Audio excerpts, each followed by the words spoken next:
జై శ్రీకృష్ణ. 1000 రోజుల తపస్సులో 773వ నామాన్ని చేరుకున్నాం. అమ్మవారి పేరు సుప్రజాత. ఓం సుప్రజాతాయై నమః.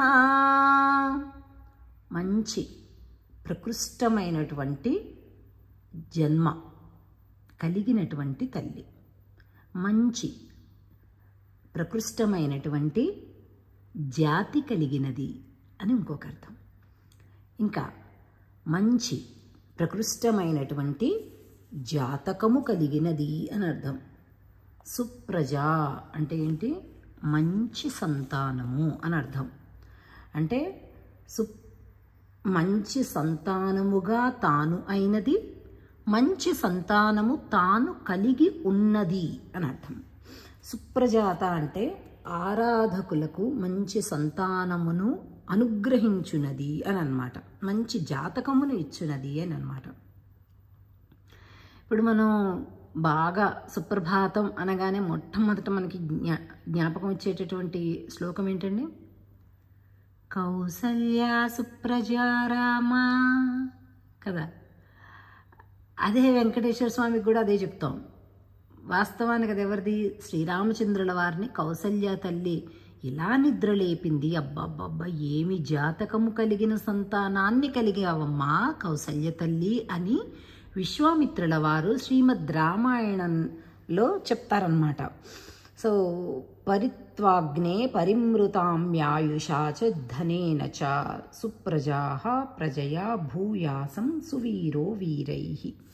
అంటే బ్రహ్మచారి 8 సంవత్సరాలు కలిగినటువంటి బాలుణ్ణి ఉపనీతుడై అగ్నిహోత్రం చేస్తూ అగ్ని వద్ద ప్రమాణం చేస్తున్నాడు. హే అగ్ని, నీ దయతో మంచి సంతానాన్ని పొంది సుప్రజా అవుతాను, సత్కీర్తిని పొందుతాను, వంశానికి దేశానికి కూడా నేను సేవను అందిస్తాను, సుప్రజను అందిస్తాను.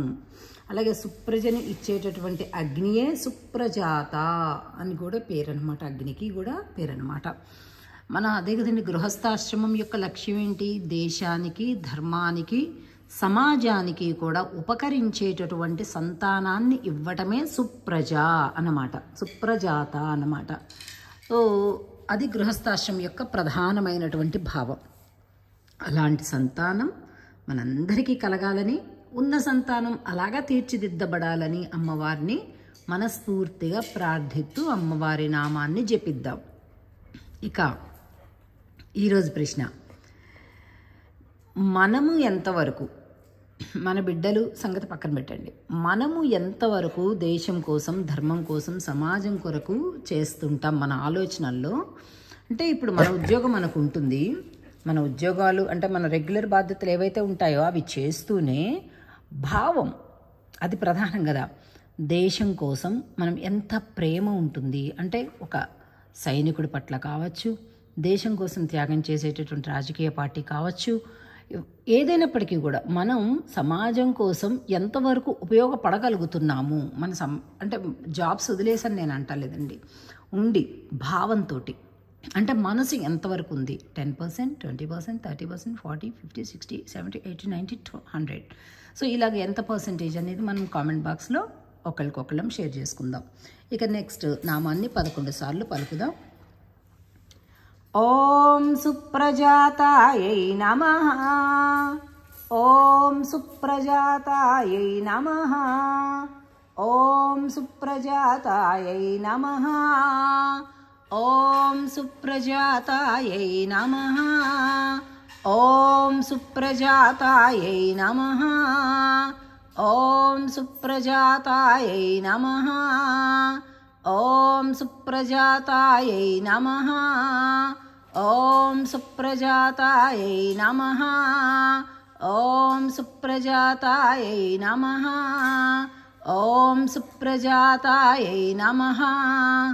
ఓం సుప్రజాతాయై నమః. ఓం శ్రీయై నమః. జై శ్రీకృష్ణ. మనకి ఎక్కడి నుంచి లభించింది? మన దాకా మంత్రం లభించడానికి కారణం ఫస్ట్ ఆయన పుట్టించే వాళ్ళు ఎవరూ లేరు, ఆయనే అందరినీ పుట్టించేవాడు. ఆయన రంగనాథుడు, పెరియ పెరుమాళ్ అంటారు. ఆయన నుంచి పెరియ పిరాటి అంటారు. ఆ అమ్మకి ఉపదేశం చేశారనమాట. అక్కడ వారి నుంచి విశ్వక్సేనులు, సేన మొదలయ్యారు అంటారు. ఆయన ఎవరు పేరు రాసేవాళ్ళు లేరు, ఇంత నాకేమో తీరట్లేదు. సేన మొదలయ్యారంటారు. అమ్మ ఆయనకి ఉపదేశం చేస్తుంది.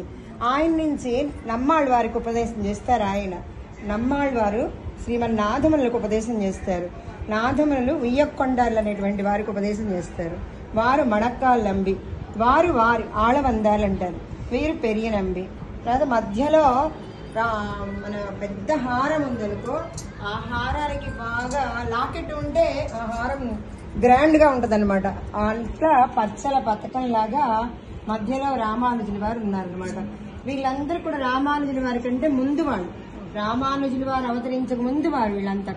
వీళ్ళంతా కూడా రామానుజుల వారి సంబంధం చేత మేము ఉజ్జీవించామనుకున్నారు, మేము ఉన్నవాళ్ళమయ్యామనుకున్నారు అనమాట. వీరి తర్వాత పరాశర భట్టర్, ఎంబార్లు, పరాశర భట్టర్, నంజీయర్, నంబిళ్ళై, వడక్కు తిరువీధి పిళ్ళై, పిళ్ళై లోకాచార్యులు, తిరువాయుముజి పిళ్ళై, స్వామి మణవాళ మామూళ్ళు. ఇలా మనకి ఆచార్య పరంపర అంతా కూడా ఇలా లభించింది. అక్కడ మధ్యలో ఉంది ఫోటో చూడండి, అది తిరుమంత్రం. నరుడుగా నారాయణుడిగా ఆయనే అవతరించి ఆ మంత్రాన్ని ఉపదేశం చేస్తాడనమాట. ఫస్ట్ది. రెండవది శ్రీవైకుంఠంలో అమ్మకి ఉపదేశం చేస్తారు. రెండవది. మూడవది కురుక్షేత్ర యుద్ధంలో అర్జునుడికి ఉపదేశం చేస్తాడు చరమ శ్లోకం అని. ఈ 3 మంత్రాలు అవతరించడానికి కారణము వీళ్ళందరూ. ఆ 3 మంత్రాలు ఏంటి? ఒక మంత్రంలో సకల వేద సారం చెప్పబడింది అనమాట.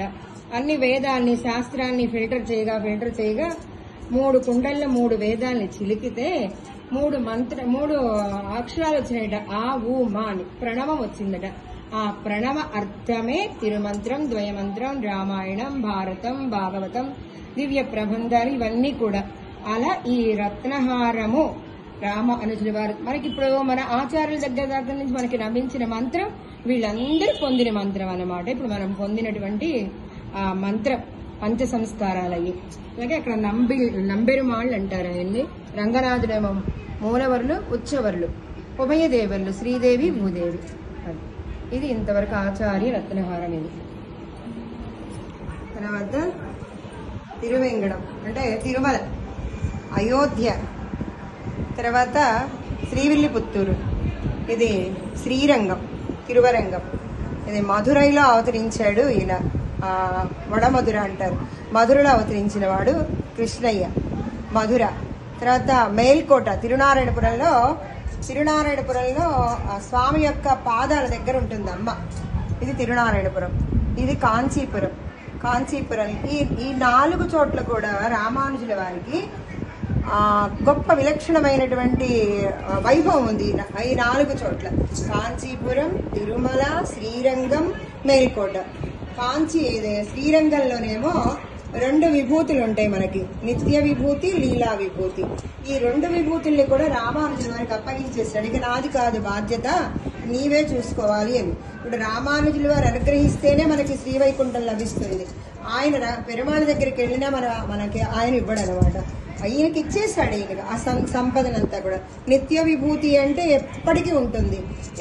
ఇప్పుడు ఇది ప్రళయం వస్తే ఇది అయిపోతుంది. ఈ విభూతి లీలా విభూతి అంటారు. అనేక లోకాలతోటి ఉందన్నమాట.